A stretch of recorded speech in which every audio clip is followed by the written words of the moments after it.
Today I will be talking about one of the most important topic, that is Municipal Solid Waste Management and Handling Rules 2013.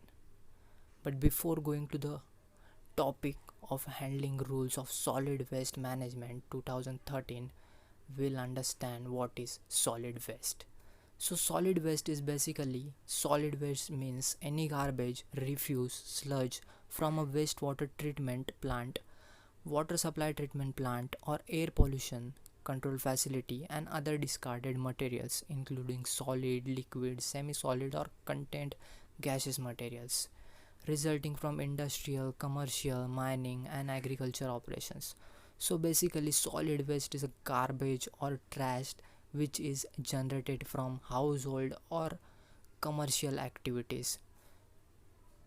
So basically, solid waste, when we perform any activities, we leave behind some kind of solid waste.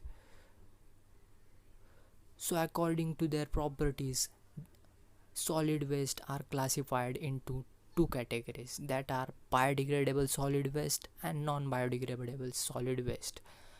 In biodegradable solid waste, paper, wood, fruits, and others which can be degraded and which is not so harmful for the environment. But non-biodegradable solid waste cannot be degraded, such as plastic bottles, old machines, cans, styrofoam containers, and others which cannot be degraded. And after burning of this solid waste, the emission of gases which are very harmful, because these are also called greenhouse gases, which is ultimately leads to greenhouse effect, and greenhouse effect ultimately leads to climate change.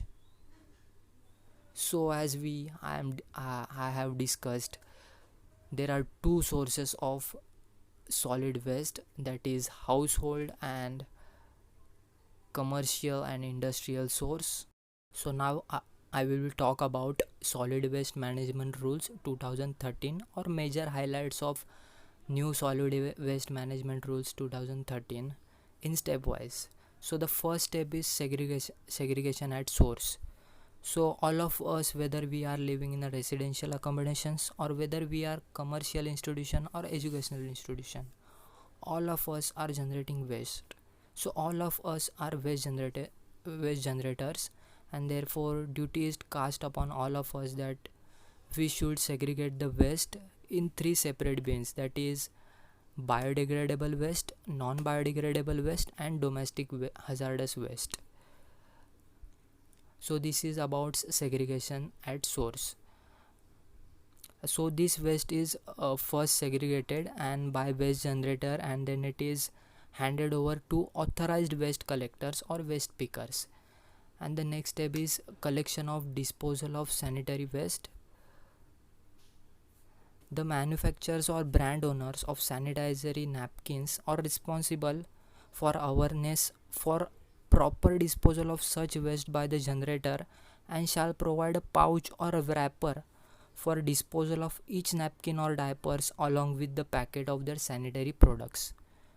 Third step is collect back scheme for packaging waste.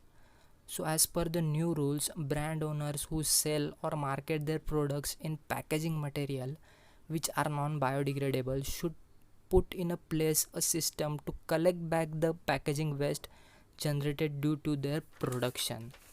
The next step is user fees for collection. Municipal authorities will levy user fees for collection, disposal, and processing from bulk generators.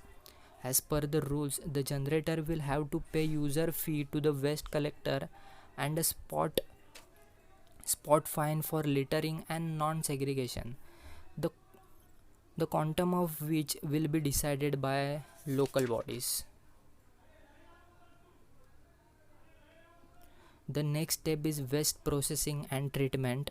As per the new rules, it has been advised that the biodegradable waste should be processed, treated, and disposed of through composting or biomethanation within the premises as far as possible.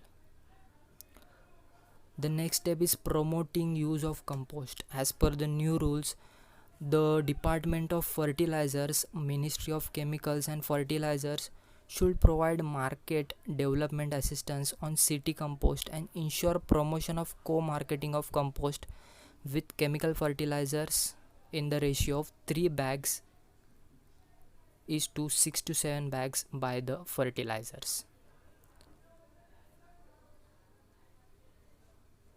The next step is promotion of waste energy. In a not so welcoming move, the solid waste management rules emphasizes promotion of waste to energy plants. The rules mandate all industrial units using fuel and located within 100 km from a solid waste band refuse derived fuel plant to make arrangement within 6 months from the date of notification of these rules to replace at least 5% of their fuel requirement by RDF so produced. Next is constitution of Central Monitoring Committee. The government has also constituted a Central Monitoring Committee under the chairmanship of Secretary, Ministry of Environment and Forestry to monitor the overall implementation of the rules. The committee, comprising of various stakeholders from the central and state governments, will meet once in a year to monitor the implementation of these rules. So the municipal solid waste in India. The current annual generation of municipal solid waste in India is estimated to be around 2 lakh tons, which will rise rapidly with population growth, urbanization and improving living standards of people to around 8 lakh tons by 2030. India at present is the world's 5th biggest energy consumer and is predicted to surpass Japan and Russia to take the 3rd place by 2030. So this is not good for India to generate so much amount of waste. So this is it about solid waste management and handling rules 2013, and these are my some references. Hope you like this video. Thank you for watching and save the earth by reducing the generation of waste. Thank you.